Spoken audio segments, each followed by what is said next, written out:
Hello and welcome to the DSR Daily. I'm David Rothkopf, and I am joined by Riley Fessler, fresh from the great western woods where he has spent the weekend foraging for nuts and berries and preparing, I guess, for a kind of survivalist next course in your life. Is that the choice you're making here, Riley? Yeah, I'm gonna be a survivalist influencer next. That's my N- next Nice big hustle. idea. You realize that the other survivalists are kind of off the grid, right? See, that'll be the novelty. I'll be the on the grid survivalist for people that don't want to give up, the internet. Great idea. You have to have a point of difference. So Yeah, I you- respect it. Yeah, yeah, no, I think it's great. Like when you find roadkill and you do this sort of a box opening equivalent, like, oh, yeah. what's inside of here? Possum. Possum, a classic. And of course, we're joined by Minna Stein, who tolerates these shenanigans. How are you doing, Minna?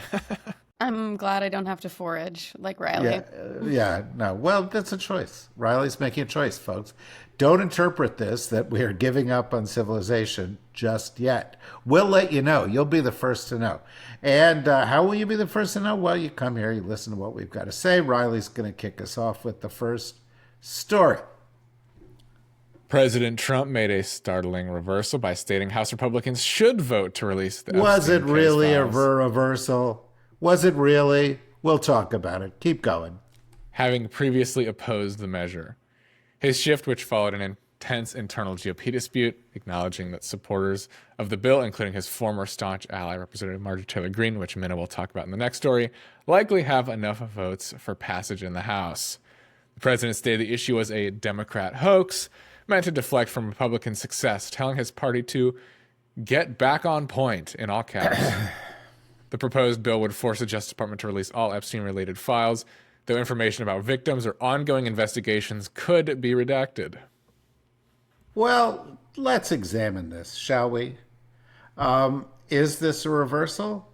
Uh, uh, well, Donald Trump could release these files right now.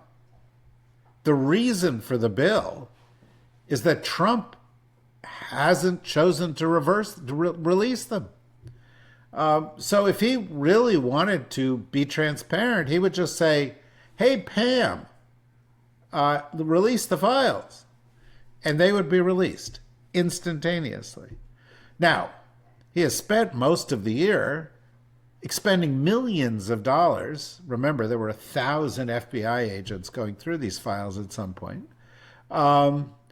But spending millions of dollars to go through the files to find every mention of Trump. And when they found lots of mentions, they sort of dropped that effort and started the cover up. They were covering it up until last week. And this is a kind of a cover up. It's saying have the House do it. But then if the House does it, will the Senate do it? And if the Senate does it, will he sign it? And through all of that period, will the American people know more or know less? And through that period, will they be trying to hide info or not? And at the same time, he's denying everything and saying it's a hoax. But at the same time he's saying it's a hoax, he's saying, let's go into the files and use what's in the files against the Democrats. So how could it be a hoax and also something you can use against the Democrats? This is just obfuscation. And it's obfuscation only because he wants it to remain hidden. He doesn't want to deal with it. If he did, he would deal with it. He would have dealt with it a year ago. I would note that Trump, at the same time as he calls for all of this stuff, has never once said being a pedophile is bad. He's never once stepped up for the women who are the victims of this. He's never once said older men, forcing younger women, to have sex or paying them, and abusing their power is a crime that is worthy of being prosecuted, because he doesn't believe it. He doesn't believe it. It's just like this other story from over the weekend where Trump was asked if he would reject or condemn Tucker Carlson for having Nick Fuentes on his show, even, and all that anti-Semitism involved. And Trump said, no, they have the right to talk about anything you want. And you would say, well, there's a champion of free speech. But at the same time as he's doing that, he's banning books. He's taking down pictures of heroes of color or women. He's telling universities what they can and cannot teach. So he defends Nazism and attacks free speech for anyone who disagrees with him. He defends pedophiles and never attacks them. He takes actions to hide the truth, but he doesn't take the actions to reveal the truth. So let's not buy into sort of the media narratives. Oh my God, it's a reversal. Let's focus on what's real, which is the core underlying truth of Trump, which is, he's a racist, misogynist sex abuser. And that's, they would sue me if I couldn't say that, if I didn't have evidence to back that up. But we all have evidence. We all know that. It's too early in the week for a rant. That was kind of a low energy rant. What do you got, Minna? We're going to dive a little bit deeper into Riley's story in one aspect. President Trump and Representative Marjorie Taylor Greene have entered an increasingly heated public feud, with Trump withdrawing his endorsement and calling her disloyal after she criticized his handling of several issues, including the Epstein files. Greene accused Trump of endangering her by inciting threats against her and suggesting he may be resisting the release of Epstein-related documents for unclear reasons, while Trump dismissed her claims and said, quote, nobody cares about her. The conflict escalated from Greene's broader criticism of Trump's priorities and has now prompted Trump to consider supporting a primary challenger against her. Look, they were allies until they weren't allies. I think the key thing with the Marjorie Taylor Greene story is, why now? Well, Trump's done terrible things for years. Why now? AOC has said that it's because she wanted to run for Senate and he wouldn't back her. Okay, maybe that's it. Maybe her nose is out of joint. Whatever it is, she clearly thinks Trump is weaker now than he has been in the past. And she thinks standing up to Trump is to her political advantage, just as an increasing number of Republicans are. And so I think that's the takeaway. The takeaway is Trump is getting weaker with every passing day, and there will be more Marjorie Taylor Greenes out there, and he hates them. The Defense Department is scaling back the number of federalized National Guard troops in Chicago and Portland, following weeks-long court battles that have stalled their deployments. Specifically, 200 California National Guard members in Oregon and 200 Texas Guard members in Illinois will be withdrawn in the coming days. The troop reductions occur as local and state officials have condemned the deployments, calling them unnecessary, and courts have repeatedly blocked troops from conducting operations in both cities. However, the military's Northern Command stated that forces in these and other cities remain, quote, trained and ready and will be employed whenever needed. For their illegal missions. I would find a little shred of good news in this, which is the legal resistance to the Trump administration doing illegal things actually has had some positive effects. It works. It contains them to some degree. They don't just barrel through the law willy-nilly everywhere. They do it in some places. They've shown great disrespect for the law in some places.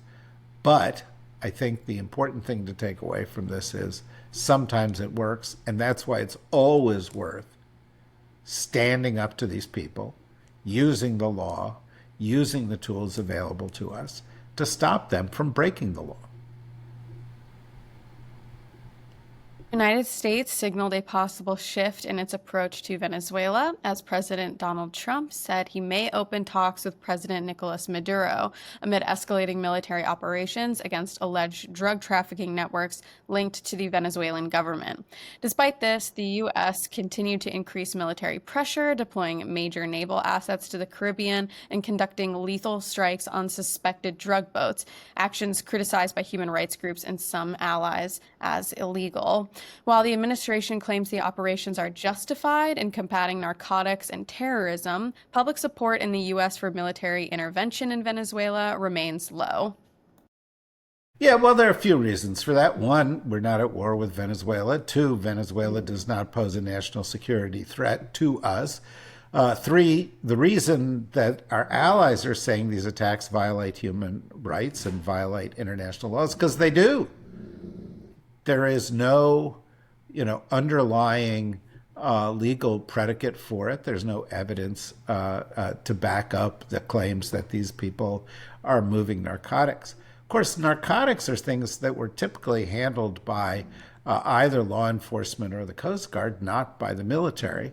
They have stuck the term terrorism on the back of this for why? Well, so that they could do this, so that Trump could flex his muscles and distract from things here at home. But he also ties this to immigration, as we've talked about it before, and so this is just all part of his war against brown people. Does opening talks with Maduro mean anything in terms of a change of tone? Don't know, because we don't know what Trump's real motive is here. Is he trying to cut some kind of deal? Does he think that, there's some way to plug into Venezuelan resources? Does he think he can negotiate with Maduro to leave office somehow? Who knows? Who knows? We'll have to see. The Gerald R. Ford, the most advanced aircraft carrier in the world, a nuclear-powered aircraft carrier with the awesome capabilities that it and the carrier battle group around it carry with them, is off the coast of Venezuela now. There were pictures over the weekend of big supply aircraft flying into bases in the Caribbean to beef up U.S. resources for whatever this mission is. The mission is ill-defined. The potential benefits to the United States are unclear. The potential downside for the hemisphere, for international law, and certainly for the people who end up being impacted by this directly is very, very clear.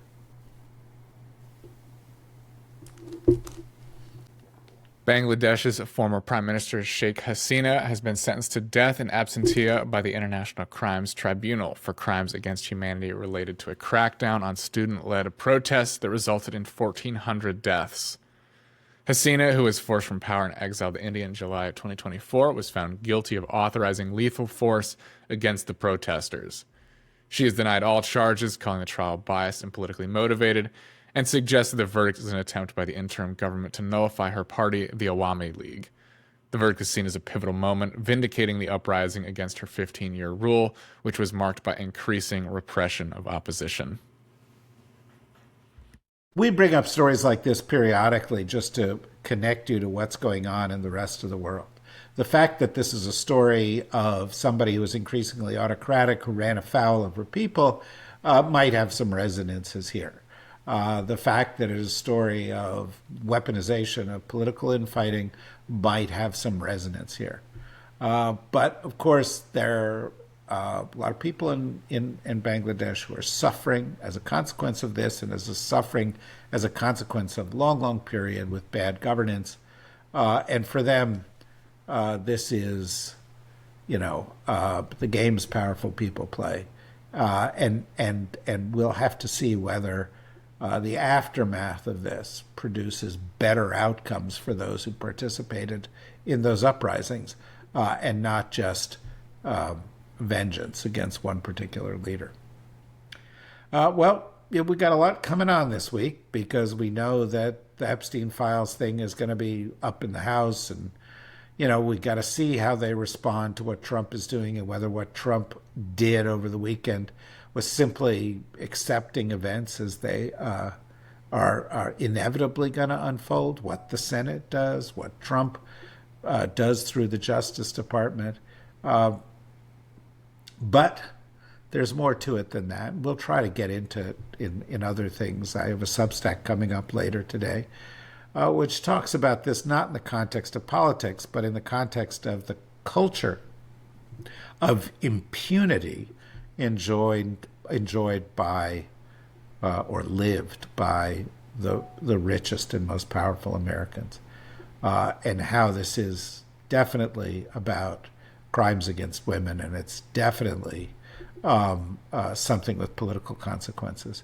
But it goes much deeper. It goes to very deep, serious flaws in our society that allow rich, powerful people to get away with things that would have the rest of us doing time in jail, defending ourselves in court.